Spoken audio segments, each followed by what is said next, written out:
பசுபதியோட ஆட்டத்த அடக்க விஜய் தான் கரெக்ட்டா இருப்பாரு அப்படின்னு சொல்லிட்டு நீங்களும் நினைச்சீங்கன்னா, இந்த வீடியோக்கு லைக் போட்டு தெரிவிங்க. அடுத்தடுத்து என்னலாம் இன்ட்ரெஸ்டிங்கான ட்விஸ்டான விஷயங்கள்லாம் நடக்க போகுதுன்னு ரிவ்யூ அண்ட் ப்ரெடிக்ஷன் வாங்க பார்க்கலாம். பசுபதி பண்றது ரொம்பவே தப்புங்க. ஆல்ரெடி காவேரியோட குடும்பத்த நடு ரோட்டுக்கு வர வச்சது பசுபதி தான். இப்பவும் பார்த்தீங்கன்னா, தொடர்ந்து காவேரியோட குடும்பத்த டார்ச்சர் பண்ணிட்டே தான் இருக்கிறாரு. ஒரு முடிவே இல்லாம. சீக்கிரமே பசுபதிக்கு நம்ம விஜய் முடிவு கட்டணும் அப்படின்னு சொல்லிட்டு நினைக்கிறவங்க கமெண்ட் பண்ணி கொடைக்கானலுக்கு போன காவேரிக்கு பயங்கர ஷாக்கா இருக்குது. பசுபதி சொன்ன விஷயங்கள்லாம் கேட்டு பயங்கரமா காவேரி, குமரன் எல்லாருமே சண்டை போட்டு பார்க்குறாங்க.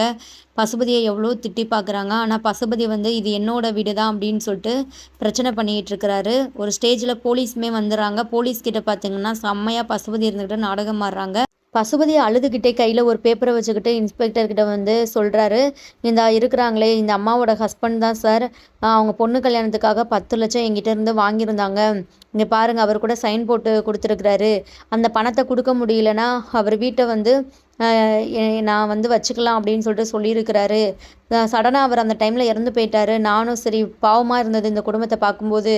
அதனால மெதுவா கேட்டுக்கலாம் அப்படின்னு சொல்லிட்டு நான் விட்டுட்டேன். இப்ப எனக்கு ரொம்பவே கஷ்டமான நிலைமை. வேற வழி இல்லாம தான் இப்போ இந்த வீட்ட நான் அபகரிக்கிற ஒரு நிலைமையில இருக்கிறேன். இவங்க தேவையில்லாம என்கிட்ட பிரச்சனை பண்ணிட்டு இருக்கிறாங்க அப்படின்னு சொல்லிட்டு இருக்கிறாரு. இதை கேட்டு இங்க எல்லாருமே ரொம்பவே ஷாக் ஆகுறாங்க.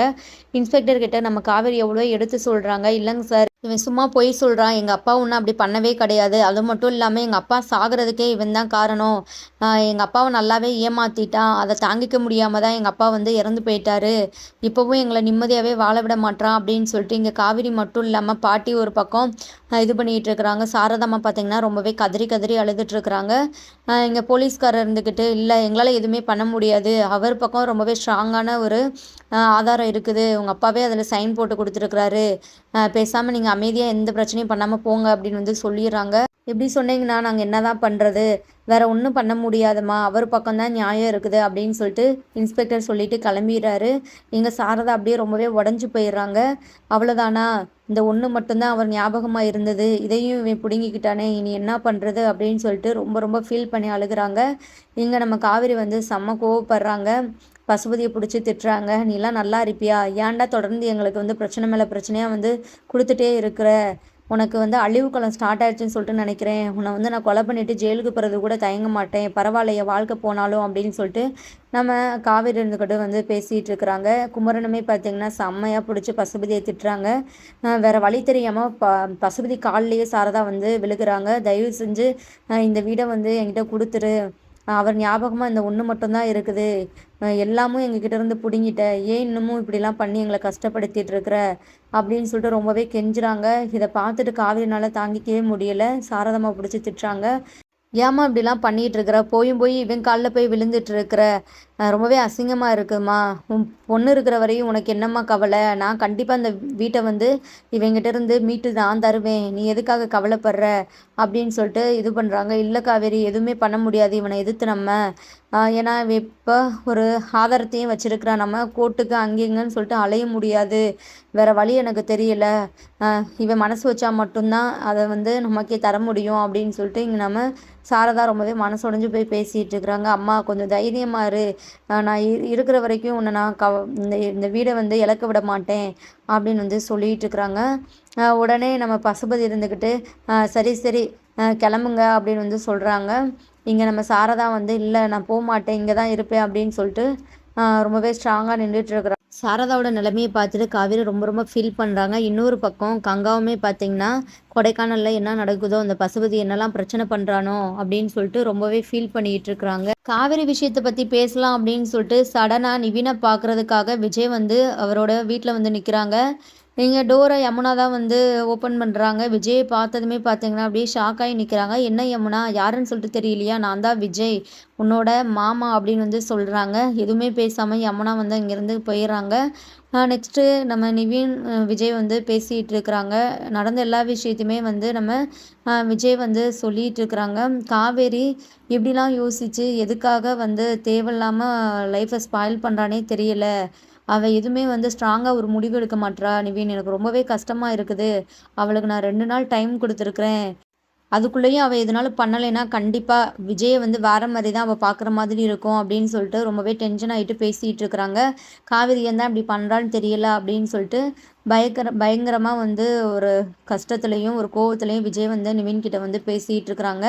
அந்த இடத்துல நிவினால் எதுவுமே வந்து சொல்ல முடியல. நிவினுக்கு விஷயம் தெரியும், காவேரி ஏன் இப்படிலாம் பண்ணுறா அப்படின்னு சொல்லிட்டு. அவங்களுக்கு நல்லாவே தெரிஞ்சாலுமே இங்கே யமுனாவுக்கு ரொம்பவே வந்து தப்பான எண்ணம் தான் போயிட்டுருக்குது. எப்படி எல்லாத்துக்கும் காரணம் இவர் தானே, இவர்கிட்டயே வந்து காவேரி ஏன் இப்படி பண்ணுறா அப்படின்னு சொல்லிட்டு கேட்குறீங்களே, உங்களை என்ன தான் இந்த யமுனா மட்டமாக திங்க் பண்ணிக்கிட்டு இருக்கிறாங்க. நெக்ஸ்ட்டு பார்த்தீங்கன்னா எப்படினாலும் நம்ம அந்த காவேரியை விஜய் கூட சேர்த்து வச்சிடணும், அப்போ தான் நம்ம வாழ்க்கைக்கு எந்த ஒரு இடைஞ்சலும் இருக்காது அப்படின்னு சொல்லிட்டு கேவலமாக வந்து யோசிச்சுட்டு நிற்கிறாங்க. இன்னொரு பக்கம் நம்ம நிவின் இருந்துக்கிட்டு விஜயோட பாட்டி அண்டு சித்தி விஷயத்தை எதையுமே வந்து ஓப்பன் பண்ணலை. அதை சொல்லியிருந்தாலும் நல்லா இருந்திருக்கும். விஜய் வந்து செம்மையாக வந்து டென்ஷன் ஆகிட்டு இங்கே வீட்டில் போய்ட்டு சண்டை போட்டிருப்பாங்க.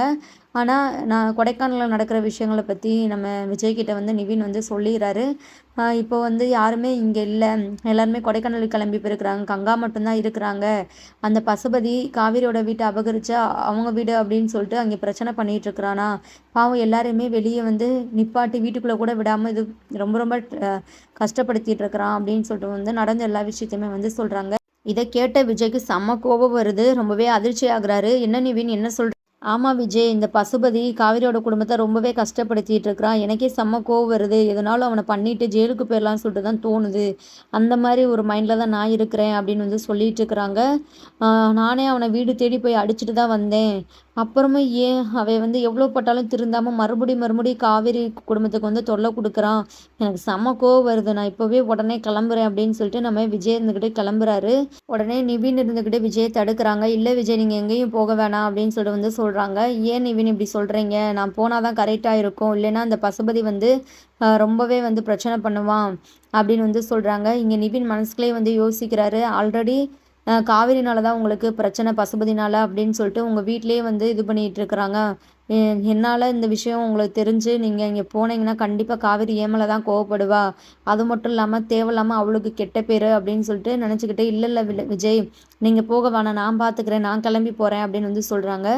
ஆனாலுமே விஜய் வந்து இல்லை நிவின், நீங்கள் இருங்க, நீங்கள் ஒன்றும் போக வேணாம், காவேரி இப்போ எந்த நிலமையில இருக்கான்னு சொல்லிட்டு தெரியும்ல, அவள் குடும்ப பிரச்சனைனா கண்டிப்பாக ரொம்பவே மனசுடைஞ்சு போயிடுவா.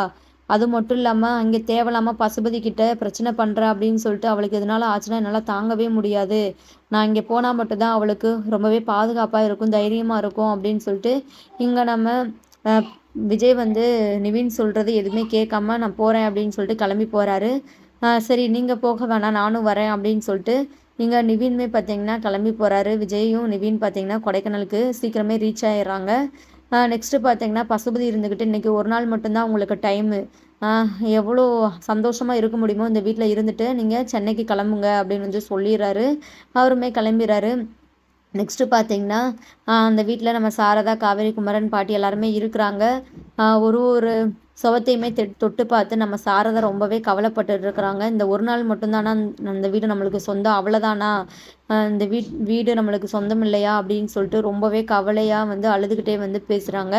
இங்கே நம்ம காவேரி வந்து சமாதானப்படுத்திட்டு இருக்கிறாங்க. அம்மா, இந்த வீடு எப்போதுமே உனக்கு சொந்தம்தாம்மா, சரியா? அந்த பசுபதி என்ன தான் இது பண்ணாலுமே இந்த வீட்டை வந்து நம்மக்கிட்ட இருந்தாவே பறிச்சிட முடியாது, சரியா? பார்த்துக்கலாம், நீ விடு, இந்த வீடை எப்படினாலும் வந்து உனக்கு நான் மீட்டு தருவேன், நீ கவலைப்படாதம்மா, நீ உடஞ்சி மட்டும் போகாத, என்னால் அதை சுத்தமாக தாங்கிக்கவே முடியாது அப்படின்னு சொல்லிட்டு நம்ம காவேரி அவ்வளோ கஷ்டத்தை வச்சுக்கிட்டு நம்ம சாரதாவை வந்து சமாதானப்படுத்திட்டு இருக்கிறாங்க.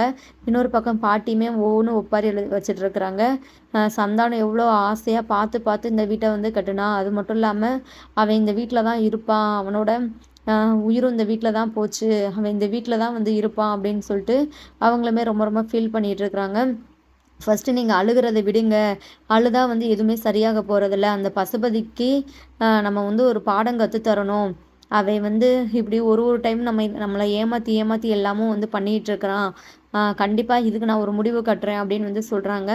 உடனே சாரதா இருந்துக்கிட்டே அழுதுகிட்டே காவேரி கிட்ட வந்து பேசுகிறாங்க. காவேரி, நீ எதுவும் பண்ண வேணாம் காவேரி, அந்த பசுபதி ரொம்பவே பொல்லாதவன், மோசமானவன், ஏன்னா அவங்கிட்ட நம்ம மோதி ஜெயிக்க முடியாது, தேவையில்லாத பிரச்சனை நமக்கு அப்படின்னு வந்து சொல்கிறாங்க. என்னம்மா இப்படிலாம் பேசுகிற, காவேரி பற்றி உனக்கு தெரியாதா, காவேரி சொன்னால் பண்ணுவா, நான் வந்து பாரு என்ன பண்ணுறேன்னு பாரு அப்படின்னு வந்து சொல்கிறாங்க. நெக்ஸ்ட்டு பார்த்தீங்கன்னா எப்படியோ சமாதானப்படுத்தி நம்ம சாரதாம்மாவை வந்து ரெஸ்ட் எடுக்க விட்டுட்டு இங்கே நம்ம காவேரி வந்து வெளியே வராங்க. ரொம்பவே யோசிச்சுட்டு ஒரு மாதிரி ஃபீல் பண்ணிட்டு உட்காந்துருக்குறாங்க. அந்த டைமில் கரெக்டாக நம்ம விஜய் வந்து வராரு. இங்கே காவேரி கண் முன்னாடி நின்றுமே விஜய் வந்திருக்கிறாருன்னு சொல்லிட்டு நம்ம காவேரினால் கொஞ்சம் கூட வந்து நம்பவே முடியலை. சும்மா நம்ம கற்பனையாக தான் இருக்கும், விஜய் எப்படி இங்கே வருவார் அப்படின்னு சொல்லிட்டு அவங்க யோசிக்கிறாங்க. அப்புறம் விஜய் இருந்துக்கிட்டு காவேரி காவேரி அப்படின்னு சொல்லிட்டு வந்து கூப்பிடவும் இங்கே காவேரினால் நம்பவே முடியலை. உண்மையாகவே விஜய் வந்திருக்கிறாரா அப்படின்னு சொல்லிட்டு இப்படி பார்த்தீங்கன்னா கண்ணை தேய்ச்சி தேய்ச்சி பார்க்குறாங்க. என்ன காவேரி என்ன தான் பண்ணுற, விஜய் நீங்கள் உண்மையாகவே வந்திருக்கிறீங்களா அப்படின்னு வந்து கேட்குறாங்க. அப்புறம் நான் ஆவியாவாக வந்திருக்கிறேன், உண்மையாக தான் வந்திருக்கிறேன் காவேரி. உடனே நம்ம விஜயை நம்ம காவேரி கட்டி பிடிச்சி அழுகிறாங்க. எல்லா விஷயமும் எனக்கு தெரியும், ஒரு வார்த்தை கால் பண்ணியிருந்தா நான் ஓடோடி வந்திருப்பேல, எதுக்காக நீ என்கிட்ட எதையுமே சொல்ல மாட்டேற காவேரி அப்படின்னு சொல்லிட்டு வந்து கேட்குறாங்க. உடனே நம்ம காவேரி இருந்துக்கிட்டு விஜயை பிடிச்சி திட்டுறாங்க.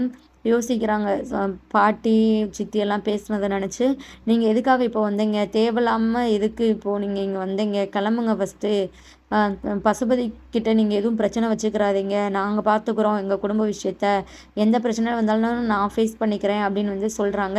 எனக்கு பிரச்சனை வரும் அப்படின்னு சொல்லிட்டு தான் இப்படிலாம் பேசிகிட்டு இருக்கிற காவேரி, உன்னை அப்படிலாம் நான் வந்து தனியாக வந்து தவிக்க விட்டுற மாட்டேன், என் பொண்டாட்டி கூட எப்போதுமே வந்து நான் நிற்பேன் துணையா, அந்த பசுபதியை நான் என்ன பண்ணுறேன்னு பாரு அப்படின்னு சொல்லிட்டு நம்ம விஜயுமே பார்த்தீங்கன்னா இருக்கிறாரு. நம்ம காவேரி எவ்வளோ சொல்லியும் விஜய் வந்து நான் இங்கே தான் இருப்பேன் அப்படின்னு சொல்லிட்டு நிற்கிறாரு.